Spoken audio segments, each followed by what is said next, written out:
Today we are featuring a beautiful Hoya that maybe you have not heard of before. Maybe you have it. Maybe you're wondering how it would look, grow, and how it would flower. So here it is, the Hoya Pachyclada. Pachyclada, I'm not sure the best way to pronounce it, but here it is. This is what I am seeing today. First time ever has this Hoya flowered. I've actually owned it for maybe a year. And I am impressed with its flower. It's nice, big, thick, white, vanilla color. Wow. Check that out, guys. And if you could smell it, you would be transformed in this piece of fragrant floral aroma. This one actually does smell like a nice soft perfume, I would say, a floral perfume. It's not like, overtaking the room. It's when you put your nose up to it that you can smell it. So here it is. This is how the flower looks, and this is how the plant looks. I have two, as you can see here. Let me give you a close-up. These leaves are a little soft feeling, almost as if they had a little fur, but very, very thin. And look at the shape of them. Here's another peduncle. That's when you see that you're gonna get flowers, when you start seeing something like this form. Seeing it right there? Right there. So I actually keep this one in my plant room. If you guys have seen my plant room videos, you've seen that I have some IKEA Mills Bowl shelves. I have two against some windows, and this one is getting some good sunlight. I decided to put it there because I wanted it to actually get sun stressed, and it started getting a little bit of it towards the edges. You see how it's getting a little coloring? But what the best thing that sun did for this Hoya, like a lot of Hoyas, is it helped it flower.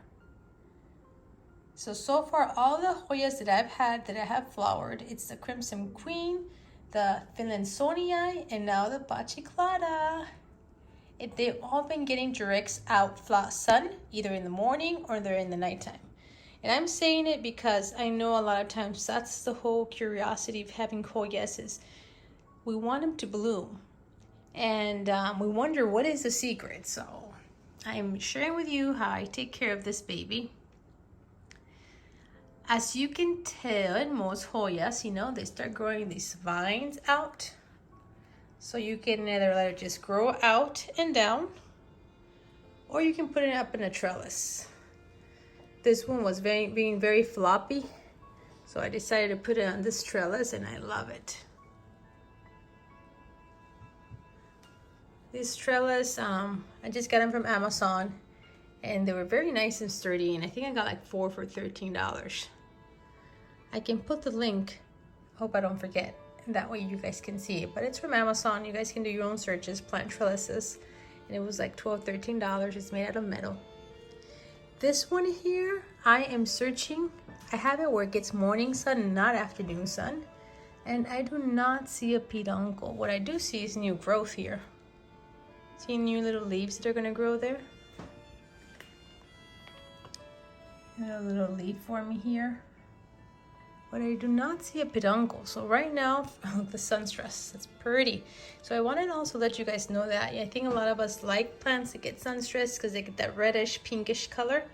And this is one of the ones that does sun stress. And what's the coolest thing about it? It's not a very expensive Hoya. Woohoo! Hip hip hooray for the not very expensive Hoyas. Because man, Hoyas have gotten so expensive. And I found this one in my local nursery, and it was like $13 back, like I mentioned, within a year. ago, and I had never heard of it. When I saw it, it was the first time I had ever seen it. But I went for it, and I liked it. And I realized the price was so good. And I went back and I picked up a second one, and I'm so happy I did. I will tell you though that at the beginning, it was a Hoya that I felt had more trouble adapting here at my home. I started dropping leaves. Like, it was like not very sturdy. I would just touch it and sometimes some leaves would drop. And I did get worried because I wasn't sure how I was gonna do, but with just leaving it alone, put it in an area that got good sun, it actually stabilized, and see, it's not dropping leaves now if I touch it. Now, how I take care of this Hoya is how I take care of most of my Hoyas, especially the ones that have thicker leaves, is that I water it until it reaches dry. So that means all of the soil needs to be dry. Like right now, I'm picking up this Hoya, this plant, and it's like completely does not weigh anything. Well, very, very minimal. I can tell the soil is dry, it's not wet. So in this point, yes, I would water it, let the excess water drain out. Then I can, then put it back in here.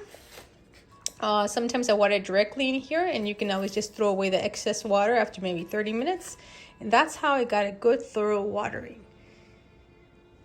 Hoyas that have thinner leaves might need a little bit more water more often, like my linearis. I don't let it completely dry out because it's such fine little leaves. It's one of the things that plants that have thicker leaves retain water. Plants that are thinner will need watering more often. But yeah, I wanted to go ahead and share about this one because hopefully the price won't be so high for you guys. If you guys want to look for it in local nurseries, I have spotted it a few times, and maybe you guys can see it online. I haven't checked the prices right now on Etsy, but I imagine they're not very expensive. I hope not. And then you guys can also enjoy this beautiful reward. Oh, my diamond. Okay. Yes, very, very beautiful plant. At some point I'll start propagating at least one of them. See, usually I like to keep one, nice, growing big, and maybe I can propagate another one. But there you go, Hoya Pachyclada, in case you were curious.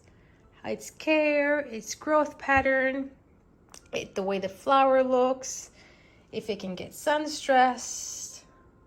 Here you go. Hope you enjoyed this video. If you did, don't forget to subscribe, give it a thumbs up, share it with your friends. And don't forget, I also have a Spanish channel, Plant Heartbeats Español. Hope you enjoyed. Bye.